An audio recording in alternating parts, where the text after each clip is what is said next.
Backed by popular demand, I will have this voice every once in a while. Will there be any rhyme or reason to when it happens? Meh, maybe. But anyway, let's get into the video. As of late, despite their promises to shake up the system and establish new, fun routes, Marvel has pumped out the same stuff they always have, which sounds like a diss, but is the very reason why I'm going to be 100 years old and still a Marvel fanboy. Girl. Well, maybe not a boy. Girl. More like a wrinkled mess, but a fan nonetheless. But does that make me an overly optimistic and naive shill unable to accept their true faults? I like to consider myself impartial. In fact, that's what the weird name, Sandwich Reviews, was supposed to be about. Sandwiching constructive criticism with stuff I liked. Yet at the end of the day, I know that I'm a biased comic fan. So knowing that, I'd like to stay with the positives this week and look at what Marvel's done right, because even in recent memory, their output has been up and down, as it's always been, making it better to judge their projects on a case-by-case basis. However, the one thing they've somewhat upped their game with, giving me hope for the future, is their villains. Welcome to Sandwich Reviews. I'm the talking sentient girl Sandwich, your nihilistic optimist, and in ranking the Multiverse Saga's top 10 villains so far, I actually want to use that as a subject starter to just dive into why I think their villains have changed for the better of late. But people love ranked lists, and by God, I'm gonna give the people what they want. And I'll get to that list, but before that, I do want to at least bring up the other villains of the Multiverse Saga, because instead of ignoring them, we need to acknowledge the failures that they are. That's harsh. So let's speed through the unwelcome exceptions that do not make it onto the list. Dreykov from the Black Widow, Cassandra Nova from Deadpool and Wolverine, and Dar-Ben from the Marvels are entirely forgettable. Then we got Gravik, the Flag Smashers, and the Clandestine from the Disney Plus side, who are so forgettable. I just about forgot to include them entirely. And though having forgettable, nothing villains isn't new for Marvel, it does suck when they just don't work. Some of which are admittedly much worse, but they don't cause me physical pain when I think of them. Because as always, especially for a nerd like me, there's always going to be the badly interpreted or just plain old wasted villains. Taskmaster, Gore, and the Leader should have been way better and are truly missed opportunities. I suppose the Leader can always come back, but after his lousy reintroduction, I'm just not waiting with the bated breath to see him again. And then there's Kang. And I've talked about him plenty in other videos of mine, so I won't drone on. But I will say that Marvel, for whatever reason, refused to just recast him. So now he's been wasted as well, replaced by Doom, who I'm excited to see, but was clearly not part of the original roadmap. All of which, back after back, sounds really bad. And maybe I shouldn't have prefaced this list with all of Marvel's terrible recent villains, but these next 10 are genuinely great. So strap in because we're about to go off. Although you might want to actually unclip that seatbelt, because I'm starting out with an admittedly controversial one, which is number 10, Icarus. While The Eternals is much maligned, all thanks to its very flawed centering of the emotional side of the story around a couple the narrative itself tells us not to root for. Something I have a whole video about, so go check that out if you want to see my full thoughts. Yet I still really enjoy this movie, and a lot of that is thanks to the twist that Icarus wanted the Celestials to destroy Earth. There's plenty more in the movie that does not work, such as the deviants themselves, who in concept are excellent, but could have used more subtlety when it came to the allegory they represented. I like the idea that one was given a voice to bring dialogue to these creatures previously thought of as mindless, yet that's really where the over-explaining came from. But despite that, I went to see this movie for a second time in theaters simply because I wanted to look at Richard Madden's performance. Not that his twist came out of nowhere, because it does make sense for him to do, but I just wanted to see the minute acting choices that I missed on my first viewing, of which there are many. And sure, Icarus kind of falls into the category of entitled and sad white boys, something that makes him incredibly difficult to sympathize with, considering he's always gotten exactly what he wants and he's still dejected. Yet I feel his story is still sensible and functional. But up next is one that I doubt is as controversial, but still not loved as much as I think he should be. Number 9,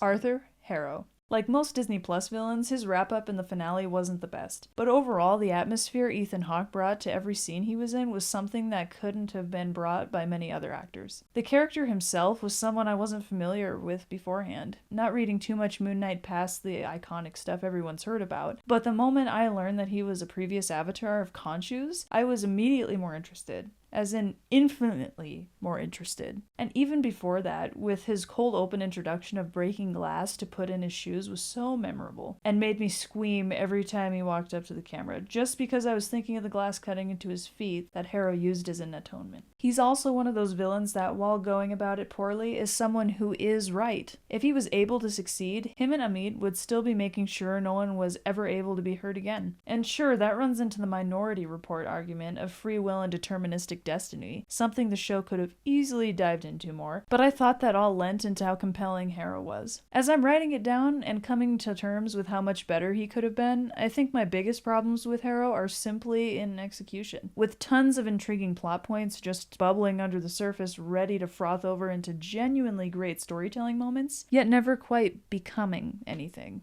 Highlighting Harrow and Spectre both being broken men who at one point was kept under the thumb of a wrathful and self-serving deity is something that was there, but not nearly enough. That being said, he does get a Ned Flanders mustache. My Satan sense is tingling. But seriously, Arthur Harrow and his cult are great. Not wholly dark and gritty, not nearly as much as what was promised when the Moon Knight show was announced, but more than I expected. But that performance, which I love so much, was confirmed by the Hawk himself to be inspired by the next one on the list. Number 8, Kingpin. To which, what is there even to say? Vincent D'Onofrio is Kingpin. Before then, Michael Clark Duncan had been Kingpin in my eyes for quite some time, just because I'll always have a soft spot for Daredevil's early 2000s dumpster fire. And long before that, John Rhys-Davies gave us his own interpretation of the character in the Trial of the Incredible Hulk TV movie, something I also have a soft spot for. But for me, none of them hold a candle to the respect D'Onofrio commands, all with an air of insecurity that has lessened since his introduction in 2015, yet can still be felt in every eye twitch subtly and immaculately illustrated on D'Onofrio's face. Folded in with the rest of Netflix's stuff, along with The Man Without Fear himself, Kingpin seemed to be the reason the MCU wanted to keep it. People were concerned he wasn't going to be as brutal when brought back, maybe even feel like an entirely different character at times, but those concerns were squashed once he crushed a dude's head in a manner that might just be more brutal than smashing it with a car door. In fact, for Born Again, that brutality was the one thing I think they knocked out of the park, with the rest of his character getting the short end of the stick, which is obviously why he's so low on the list. If not for the unfocused way he was reintroduced into the MCU, he'd be much higher.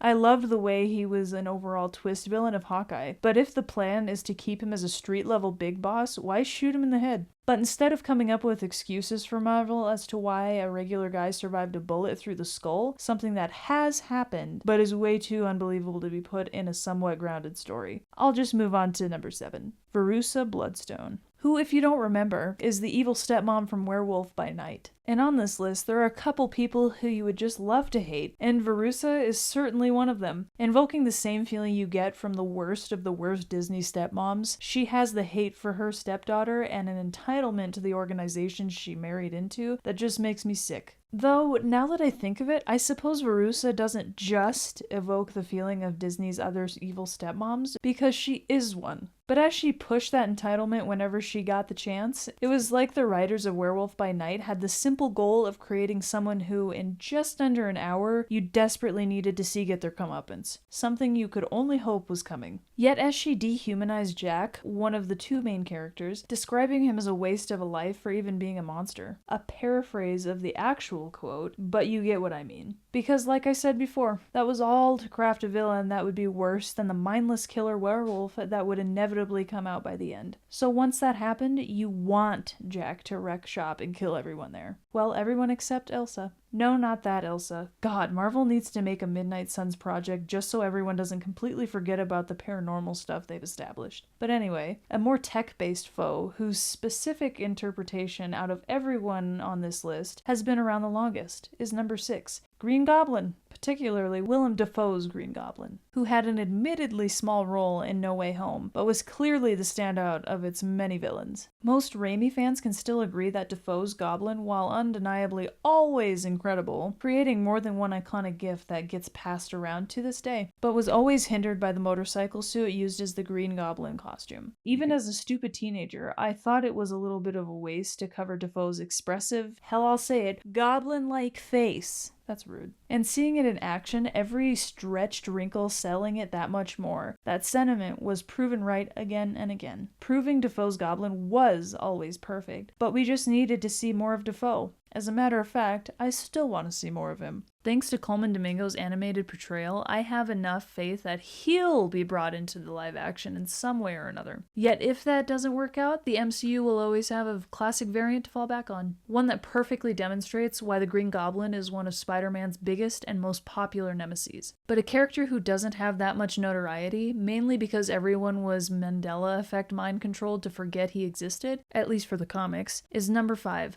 Sentry. And I genuinely thought about putting Sentry further up at the top, yet upon further examination, he's far from perfect. And I think that urge was just recency bias. Though I say that, but the way that his storyline was used to dive into the Thunderbolts discussion of mental health and manic depression was nothing short of masterful. If anything, I think Bob's story was rushed. But him gaining these world-changing powers seemingly overnight also kind of makes sense if you think about it as this incredibly powerful being who flip-flops from one either feeling on top of the world or clinically depressed. And pairing with that, a Superman-esque figure who can technically rewrite reality itself to how he sees fit is incredibly interesting to see. Though I should clarify that Sentry is not entirely a villain. I guess if I cared about accuracy, I would have called number 5 the Void, but I didn't want to exclusively talk about Bob's darker half, because I like the idea that all 3 come as a package deal. So even if you have Bob there, and Bob alone, you're still soiling yourself because you know he could snap at any moment. Even Sentry has that unnerving undercurrent whenever he's on screen, and he's meant to be Bob's idealized version of what he thinks a hero is supposed to be, yet it's still rightfully terrifying. Every time he's present, even without already knowing he'll be the third act villain, you feel the unstable suspense he brings. The only reason why I wasn't comfortable with putting him higher up is honestly because we haven't seen enough of him. I'm unbelievably excited to see him again in Doomsday, but even with that, I have no idea what kind of role he's going to play. Perhaps a MacGuffin?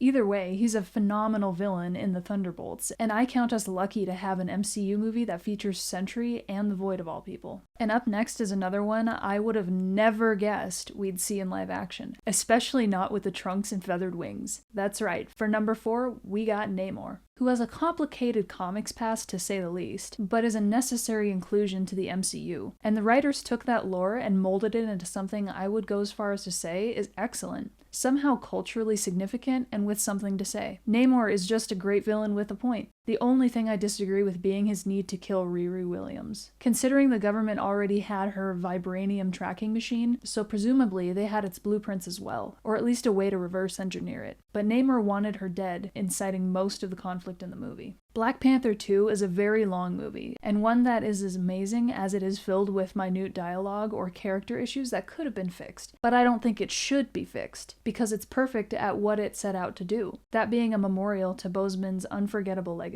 Yet if I could fix one thing, it would have to be how little we saw of Talokan, the underwater city ruled by Namor. It's rough to compare anything to the visual exploration of underwater culture we saw in Way of Water, which came out only a month after Black Panther 2. But so long as you don't unfairly contrast a very small part of Black Panther's sequel to Avatar's, then Talokan is significantly better. We also never really got a good visual representation of his line about having a soldier for every blade of grass on Wakanda. So I'm hopeful we'll see something like that in Doomsday, as well as just more in Talokan. But getting back to Namor himself, during Black Panther and Namor's fight, I was genuinely worried about him. Scared he might not make it out. In the back of my mind, I knew he'd be alright, but when he got hit with that column of fire, I wasn't 100% confident. He was introduced as incredibly powerful, something I appreciated seeing, yet wasn't unbeatable, which I also appreciated. Yet that aside, I cannot wait to see Namor again, which was part of why I was so worried about him. I wanted to see his further adventures with the other characters in the MCU. But another militant leader, though his organization is considerably smaller than Namor's, is number 3, Zhu Wenwu, or the Mandarin. And the one thing I cherish about this guy is that throughout he's just a family man. Tony Leung is someone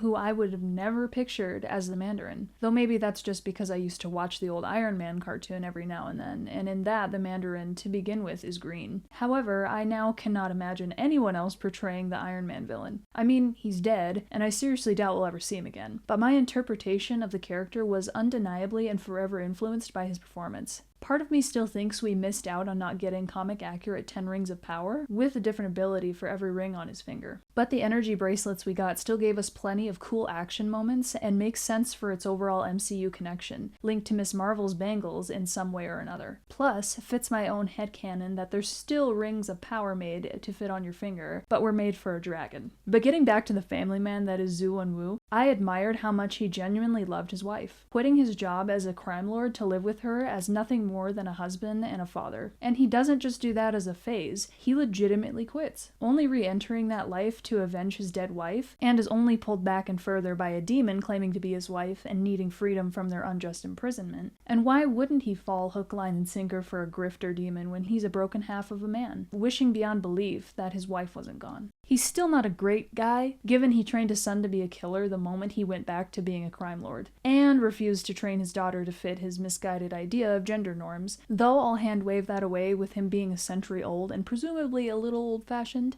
But really, it wasn't until the character sat down to have a meal and Wenwu launched into some speech about a business deal he made years ago that I realized who he was. What he recounts happens to be his perspective on Iron Man 3, but in that moment it finally clicked for me that he was just that uncomfortable family member you always avoid at get-togethers. Maybe he's your uncle, maybe he's your dad, yet is unconditionally loved by you. Because Wenwu immediately reminded me of my grandpa, droning on about some meaningless story I've heard before hundreds of times. Maybe that's why I was so endeared to him, and why I was also bummed out when he died. Regardless, he's also one of those villains I've already talked about in another video. In fact, it was one with this very same voice. But the next one on the list is a character I have even more videos about, considering I reviewed and talked about her show as it was coming out. That, of course, being number 2, Agatha Harkness. One thing I love about Catherine Hahn's Agatha is how she's compelling while still being allowed to be a self-serving, through and through villain. One of those many videos I made about her at the time was how between Agatha and Penguin, we were getting two incredibly vile villains getting their due spotlight. Vile in different ways, but selfishly evil nonetheless. And similar to Wenwu, Agatha's character is all about being a mother. Contextualized in her show, she lost her son, and has been attempting to fill that void within her that was created ever since. In backwards, deceitful ways that only further made her a monster, yet it was all she knew. She also used to be in an intimate relationship with Marvel's Incarnation of Death, which even Thanos would be jealous of, and with my review way back then, I expressed my wish for seeing how her and Agatha met. Yet I think that has more to do with just wanting to see more of Aubrey Plaza's death in general. But the simple fact that Agatha has a show doesn't boost her up on the list. What does is how that show was written on an excellent premise, and was given the time to fully develop into something incredible. Naturally, her introduction came before, with a twist everyone saw coming. But even with that, how could you not love Agatha's nosy neighbor Agnes?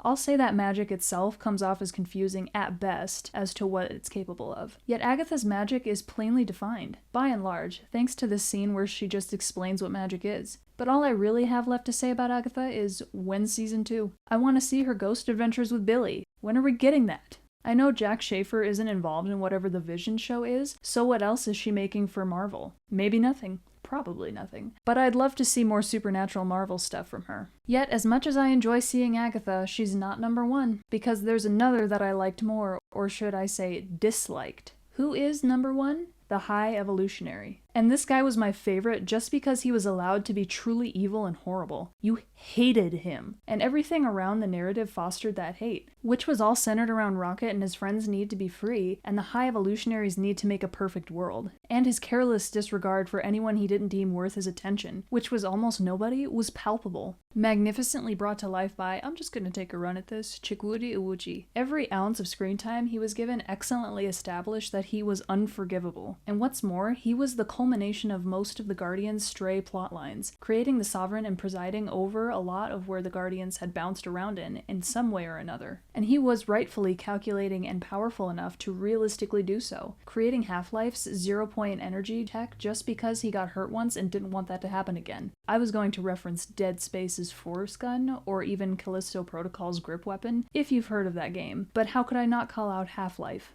And I'm sure in his long life, the High Evolutionary had built plenty of other more impressive machines. And with him seemingly specializing in genetic research, he was preoccupied with that. But I still enjoyed seeing his gravity tech most of all, depicting his ability to overpower anyone, even Adam Warlock, who had just decimated the Guardians in the scene prior. Yet what catapulted him onto the top of this list was the hate that I covered before, bestowing him with the immortal honor of, in my opinion, being one of cinema's most loathsome antagonists. Up there with the worst of the worst, most detestable and hypocritically obnoxious characters. Nurse Ratched, that businessman in Train to Busan, Miss Carmody, Wetmore from the Green Mile, Dolores Umbridge, Ramsay Bolton, and Guardian of the Galaxy's High Evolutionary. I don't think it's an understatement to say I view him in the same way I do those others. And for that very reason, I couldn't help but put him right up at the top. And why I also have hope for Marvel's future. And sure, The High Evolutionary was specifically written by James Gunn, yet him and everyone on this list have proven that, while Feige will always be up to his old ways, he's at least learned to give a bit of time and focus to the villains. The heroes still get the majority of the screen time, as they should, but unlike entire previous phases where I couldn't name more than a few memorable bad guys, Marvel's recent villains have been hitting, allowing their stories to depict complex and lasting conflict you love to see unfold, and characters you want to see again. Which is why I look to Galactus and Doom with childlike wonder, excited and ready to see what kind of comic accuracy can be brought to the table. I mean, for that very reason, I'm hesitant about Robert Downey Jr.'s Doom, but I'd be lying if I said I wasn't exhilarated to see what in the hell the Russos have in store for us. By nature, I'm an optimistic person when it comes to superhero movies, because come on, they're superheroes. But Marvel's slight change in focus alone has helped me to further embrace the hopeful side of me that's always there, but sometimes the real world just wants to stamp out.